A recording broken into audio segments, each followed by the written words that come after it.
Bienvenidos una semana más a nuestro noticiero semanal de Radio Internacional de Noticias. La policía egipcia interviene para impedir China argumentaron en Nueva York ante la comisión. Como noticias nacionales presentamos Medio centenar de asociaciones pro vida han convocado a facilitar datos precisos al respecto a la... Terminaremos con noticias de la Santa Sede. El Vaticano recoge firmas para defender a no nacidos. De la Conferencia Episcopal Italiana. Bienvenidos una semana más a nuestro informativo semanal de Radio HM. Hoy les saludamos Alejandra Medina y Teresa Carrasco. La región de Murcia se estrena en España como pionera en la defensa y respeto al rol social de la familia, a pesar de los ataques recibidos.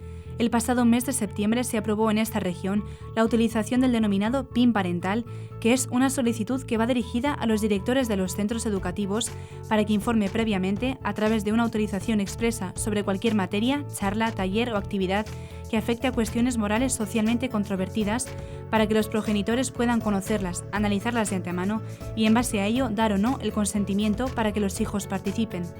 Este PIN supone el respaldo y reconocimiento de los padres a ser los primeros educadores de sus hijos. En realidad, la decisión tomada por esta comunidad autónoma supone el reconocimiento de que es la familia la que en primer lugar debe ejercer el derecho a educar. Pese a quien pese, el Estado debe tener un papel subsidiario que en ningún caso le permite suplantar el rol de los padres, pues si creemos que los hijos, como decía la ministra de Educación, no son de los padres, mucho menos lo son del Estado. En los regímenes totalitarios, tanto comunistas como nacionalsocialistas, los ideólogos que ostentaban el poder inculcaban a través del ámbito educativo su falseada visión sobre el hombre y el mundo a los niños y jóvenes con el fin de manipularlos y hacerlos unos títeres que en el futuro les permitiesen perpetuarse en su puesto de poder. Así, Joseph Goebbels, ministro de propaganda nazi, afirmaba: «La juventud nos pertenece y no se la cederemos a nadie». Y Hitler afirmaba: «Este nuevo Reich no dará sus jóvenes a nadie, sino que los tomará y les dará su propia educación y su propia crianza». Por otro lado, en el comunismo se afirmaba que los hijos no son de los padres, son de la revolución. En referencia a este tema, nuestro país no dista demasiado de aquellos postulados y por eso los padres, en orden de batalla, lo que pretenden es defender a sus hijos de este adoctrinamiento, ya que son ellos en primera instancia los que tienen el derecho a educarles según sus propias convicciones. La Constitución española, en su artículo 27, numeral 3, garantiza el derecho de los padres para que sus hijos reciban la formación religiosa y moral que esté de acuerdo con sus propias convicciones, no con las del Estado ni con las de los partidos políticos que ostentan el poder. Y la Declaración Universal de los Derechos Humanos señala que los padres tendrán derecho preferente a escoger el tipo de educación que habrá de darse a sus hijos. El importante rol social que tiene la familia no debe ser arrebatado por nadie, tampoco por el Estado. La escuela no es la institución social encargada de educar a los niños, es a los padres a quien corresponde la misión de educar a los hijos, y no se puede permitir que el poder político se inmiscuya en el ámbito privado de la familia. Comenzaremos con las noticias de interés internacional. Francia, hasta el Vaticano con 2 burros. Estados Unidos, Ben Watson, un hijo nunca es malo. México, Renacidos, película sobre el Padre Pío llega a México. Vietnam, cada vez más jóvenes se interesan por la vida monástica. Pasaremos después a las noticias nacionales. Derecho de los padres a ser informados sobre la educación de nuestros hijos. El gobierno reflexionará sobre la casilla de la renta para la Iglesia. Monseñor Munilla y un juez de menores responden a declaración de ministra Cela. Y por último comentaremos algunas de las noticias más destacadas de la Santa Sede. Programa de la visita del Papa a Bari. El Papa acepta renuncia de obispo brasileño. Catequesis del Papa Francisco. 2 médicos franceses decidieron realizar una peregrinación a través de Francia e Italia hasta llegar al Vaticano con el objetivo de enseñar la fe, solucionar obstáculos y problemas y pasar por la experiencia de vivir con lo esencial. Estos médicos católicos se pusieron en camino con sus 3 hijos pequeños y 2 burros. Con un pequeño equipaje, salieron andando de Bordeaux y visitaron Lourdes, Asís, Roma, en un itinerario que ha durado 8 meses hasta que por fin llegaron al Vaticano y saludaron al Papa Francisco. Esta familia de peregrinos franceses pudo contar su historia de fe al Papa Francisco en el aula Pablo VI del Vaticano este 22 de enero. Elise Marina Turel y Nils Payel es el matrimonio católico que, para fortalecer su fe, peregrinaron visitando el santuario mariano de Lourdes, pasaron la Navidad en Asís y finalmente, a mitad de enero, llegaron al Vaticano para rezar ante la tumba de San Pedro. Explican que la peregrinación tiene el objetivo de dedicar tiempo a sus hijos, Martín, 6 años, Lup, 4 años y Agustín, 2 años, haciendo una pausa de su profesión médica en el hospital y con el objetivo de enseñar a sus pequeños la fe, a solucionar obstáculos con serenidad y a vivir con lo esencial sin la dependencia de la tecnología. Así que nada de tablet o smartphone, con el fin de entretener a los niños en las pausas. Más bien, mamá y papá usaron cantos, juegos, enseñaron a apreciar el silencio, a participar en las tareas de acampar, disfrutar de la naturaleza y a rezar juntos. Una aventura que comienza en verano y prosiguió en este invierno europeo, sin las comodidades, aguantando sol, lluvia, viento, frío. Ningún atajo tuvieron durante su recorrido completo en la vía francígena. La ruta que discurre de norte a sur por el centro de Europa comienza en la ciudad inglesa de Canterbury y finaliza en Roma, concretamente en la plaza de San Pedro de la Ciudad del Vaticano. Nada heroico, dicen estos padres al diario Vaticano, el Osservatore Romano. Fue suficiente hacer algo de economía para ahorrar dinero para el viaje y dormir en albergues, parroquias y camping. Así, enseñamos a nuestros hijos la escuela de la calle, la belleza de la vida, la capacidad de escuchar a Dios y a los demás de forma esencial, contaron Elise, Marie y Nils. La familia llegó a la plaza de San Pedro a las 11:45 de la mañana del viernes 17 de enero, justo a tiempo para la bendición de los animales en el día de San Antonio Abad. Una forma de agradecer a nuestros 2 burros, que fueron verdaderos compañeros de viaje y que con su humildad y capacidad para soportar la fatiga, incluso se demostraron maestros de vida para toda la familia. Toda esta vivencia se convierte en una bendición de Dios cuando se sabe descubrir su mano en cada recoveco del camino. Mientras Hollywood sigue apretando para promocionar el aborto y normalizarlo ante una sociedad, al menos la estadounidense, cada vez más provida, hay personajes públicos que se atreven a cuestionar las intenciones del gigante del entretenimiento. Uno de ellos es Benjamin Watson, una exestrella del fútbol americano de la NFL. Ha criticado esta cultura proabortista de Hollywood y les ha recordado que los niños no son una carga. Y lo dice una persona que es padre de 7 hijos, los últimos gemelos. No deberíamos abogar porque nadie tenga que matar a sus hijos. Apoyemos a las madres que están tomando esta decisión de tener un hijo, porque recuerda que un hijo nunca será algo malo. En un acto pro vida en Nueva York, Watson se dirigió especialmente a aquellos hombres que creen que no tienen voz en el debate sobre el aborto. Es hora de avanzar y entrar en este debate con audacia y convicción. Debemos exponer las mentiras que se nos están diciendo. Nos crearon para ser protectores y proveedores.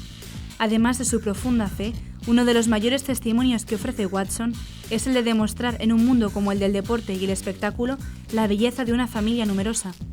Nos divertimos mucho juntos sentados alrededor de la mesa. A veces hacen demasiado ruido, afirma. Sin embargo, podemos tener muchas conversaciones geniales y puedo ver eso mejor a medida que crecen. Los Watson afirman que nunca se habían propuesto tener una gran familia, sino que fueron aceptando los hijos que venían.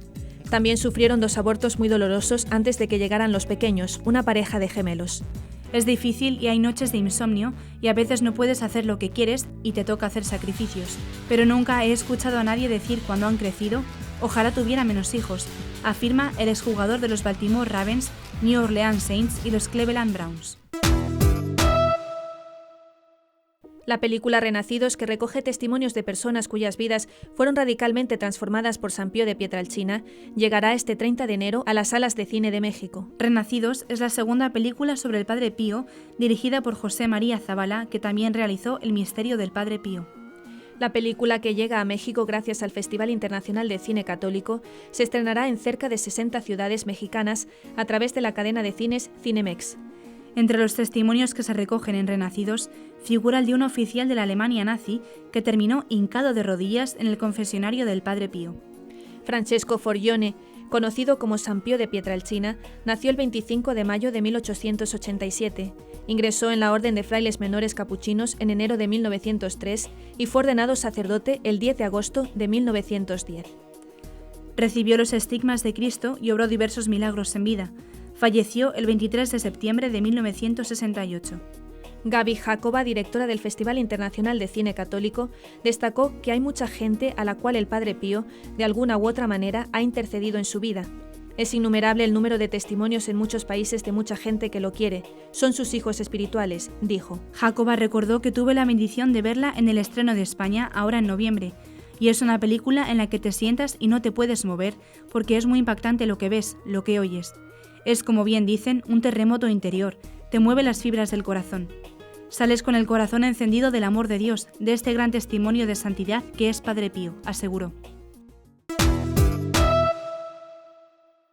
Los jóvenes vietnamitas se sienten atraídos por la vida monástica, afirmó el padre Joan Bautista Dung, monje cisterciense de la abadía de Nuestra Señora de Phuoc Son, Vietnam, quien añadió que el pasado de persecución en la historia en el país juega un rol importante cuando un joven decide ingresar al monasterio, pues los lleva a tomar decisiones radicales en la vida. Asia News informó que la abadía de Nuestra Señora de Phuoc Son, ubicada cerca de Vung Tau, a 70 kilómetros al sur de Ho Chi Minh City, Vietnam, vive hoy el surgimiento de muchas vocaciones jóvenes, pues 80 de los 220 monjes que viven allí son novicios y postulantes. Como todo monasterio benedictino, los monjes trabajan para proveerse de alimento y para donarlo a los pobres. Asimismo, realizan tareas de lavandería, cocina y limpieza. La abadía también hospeda a creyentes locales para ejercicios espirituales. Su fundador fue el padre Henry Denis, quien en 1918 llegó a Vietnam como misionero de las misiones extranjeras de París y optó por la vida monástica para congregar a jóvenes atraídos por la vida austera y comunitaria en el monasterio, ubicado en esa época en la diócesis de Hue, Vietnam Central. Con la división del país entre sur y norte, los monjes se mudaron al sur. La vida monástica atravesó dificultades con la reunificación del país en 1975, pues el régimen comunista prohibió la vida en común. Además, algunos monjes fueron encarcelados y muchos otros tuvieron que vivir su vocación con sus familias y solo tenían ocasionales encuentros con otros religiosos. No fue hasta 1986 cuando la campaña de reformas económicas devino en una mayor libertad religiosa que permitió el florecimiento de muchas vocaciones. Actualmente en Vietnam hay 9 monasterios cistercienses masculinos y 3 femeninos, y según las estadísticas publicadas por la Orden en el 2015, hay cerca de 1.002 monjes y 244 monjas cistercienses en total. Los restos del padre Denis descansan en el jardín de la abadía de Phuoc Son y está en curso una causa de beatificación. El Foro de la Familia en Valencia defiende el derecho de los padres a ser informados sobre la educación de nuestros hijos. Su delegado Vicente Morro recuerda que la entidad reivindica el PIN parental o fórmulas similares desde hace años. El delegado en Valencia del Foro de la Familia, Vicente Morro, ha defendido un sistema similar al PIN parental o fórmulas parecidas como las que la entidad reivindica desde hace años, porque los padres somos los primeros responsables de la educación de nuestros hijos y tenemos derecho a ser informados sobre todo lo referente a su educación. Así, Morro ha asegurado que aunque los padres deleguemos en los centros en muchas cuestiones, tenemos derecho a elegir el tipo de educación que reciben nuestros hijos y nadie, ni el gobierno, ni ninguna ministra, ni el consejero de educación, tiene derecho a limitar la libertad de educación de las familias. Respecto al debate sobre la propiedad de los hijos, Morro ha explicado que nuestros hijos son nuestros como responsabilidad, no como propiedad, y toda esa avalancha de declaraciones que se ha generado desde algunos partidos políticos, queriendo negar a los padres el derecho a educar a sus hijos, entra en contradicción con toda la normativa internacional, con nuestro ordenamiento jurídico, la propia Ley Orgánica del Derecho a la Educación, que es una ley socialista de 1985, que reconoce a los padres como primeros responsables de la educación, así como con multitud de sentencias del Tribunal Supremo y del Constitucional. Vicente Morro ha declarado que no es una cortina de humo del gobierno, sino que hay un proyecto dirigido a recortar la libertad de educación de las familias, por lo que se trata de una cuestión muy seria en la que está en juego un derecho fundamental de los padres. El delegado del Foro de la Familia ha asegurado que una medida como el PIN parental protege sobre todo a las familias que no han tenido la oportunidad de elegir un centro con un ideario con el que se identifiquen y donde puedan surgir conflictos. En caso de posible conflicto, la mínima protección es tener información sobre la actividad que se realiza para así tener capacidad de elección sobre ella.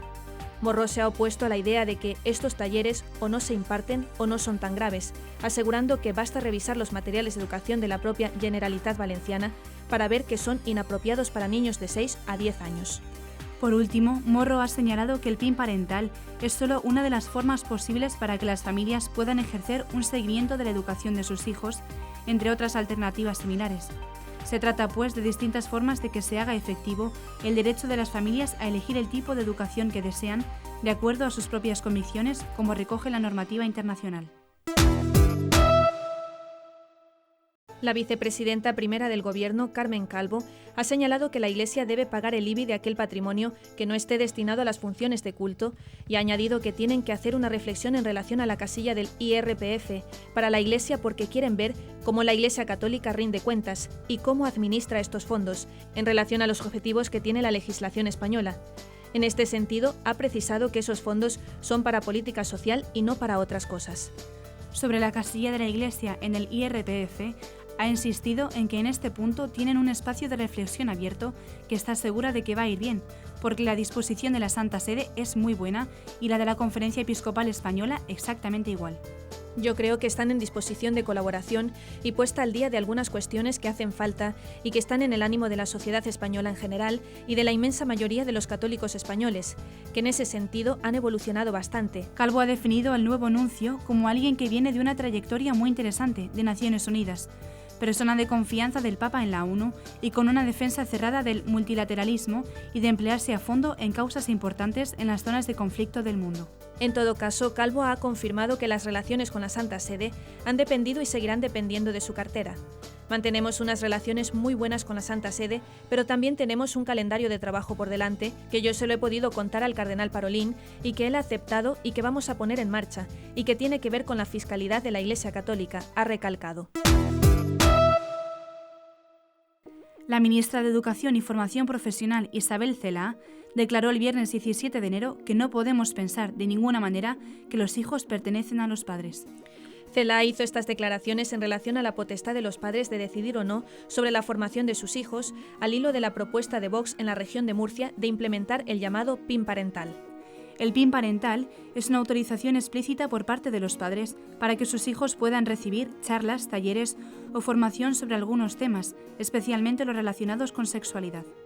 Las declaraciones de la ministra han recibido numerosas respuestas, entre ellas la de Monseñor José Ignacio Munilla, obispo de San Sebastián.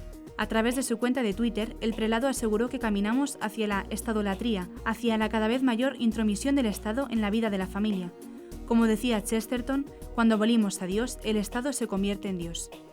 Emilio Calatayud, uno de los jueces de menores más famosos y respetados de España, conocido por sus creativas y constructivas sentencias a menores conflictivos a los que intenta encauzar en el mundo laboral y recuperar la autoridad de los padres y maestros, también respondió a las declaraciones de la ministra a través de su blog personal.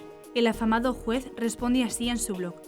Estamos metidos en una gran polémica sobre a quién pertenecen los hijos. Los hijos no son propiedad de los padres, pero sí son el fruto de la relación entre sus padres y tienen la responsabilidad de velar por ellos y de responder por lo que hagan hasta que sean mayores. Y los hijos, a su vez, tienen la obligación de respetar, ayudar, obedecer, etc. a sus padres. El juez Calatayud concluye: en resumen, los hijos son de Dios, ya está arreglado. En un artículo publicado en la revista Misión en el año 2019, el juez Calatayud ya advertía que los hijos son de los padres, aunque no sean de su propiedad. Desde luego, a quien no pertenecen es al Estado. Detrás de todo esto hay un intento de cargarse a la familia. Se busca deshumanizar las relaciones y derribar cualquier institución que huela a católico. Nos dicen que los hijos son de la sociedad, de la tribu, pero no es verdad. Es como el tema del aborto. Hoy no se habla del nasciturus, que es concebido pero no nacido, y que fíjate si tiene derechos que puede hasta recibir una herencia. Que te puedas cargar a un niño que tiene derecho a recibir una herencia pero no tiene derecho a nacer es una contradicción. Hay debates que tenemos que abrir y revisar, como el del aborto o la eutanasia.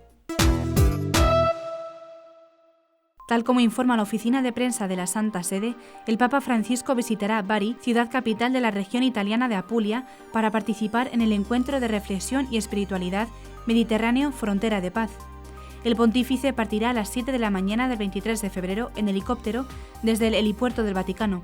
El aterrizaje está previsto a las 8:15 en la plaza Cristoforo Colombo, donde será recibido por Monseñor Francesco Cacucci, arzobispo de Bari Bitonto, Michel Emiliano, presidente de la región Apulia, Antonella Belomo, prefecto de Bari, y Antonio De Caro, alcalde de Bari. Posteriormente, el Santo Padre se trasladará en coche a la Basílica de San Nicolás, donde a las 8:30 tendrá lugar el encuentro con los obispos del Mediterráneo. El encargado de introducir el evento será Monseñor Gualtiero Bassetti, presidente de la Conferencia Episcopal Italiana.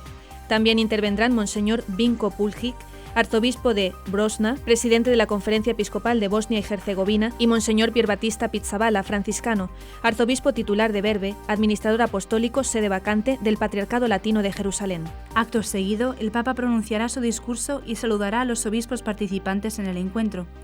Asimismo, Francisco visitará la cripta de la Basílica para venerar a reliquias de San Nicolás y saludará a la comunidad de padres dominicos. Al salir de la Basílica, en el patio de la iglesia, el programa contempla un saludo del pontífice a los fieles congregados en la plaza. Luego, el Papa será trasladado nuevamente en coche hasta una de las principales calles de Bari, Corso Vittorio Emanuele II. donde a las 10:45 tendrá lugar la concelebración eucarística con la homilía del pontífice y el rezo de la oración mariana del Ángelus. A las 12:30 está programado su regreso a Roma con el despegue desde la Plaza Cristóforo Colombo y a la 1:45 se espera que Francisco aterrice en el helipuerto del Vaticano. La oficina de prensa del Vaticano informó este 22 de enero que el Papa Francisco aceptó la renuncia de Monseñor Ednei Gouveia Matoso, que se desempeñaba como obispo de Nova Friburgo, en el estado brasileño de Río de Janeiro.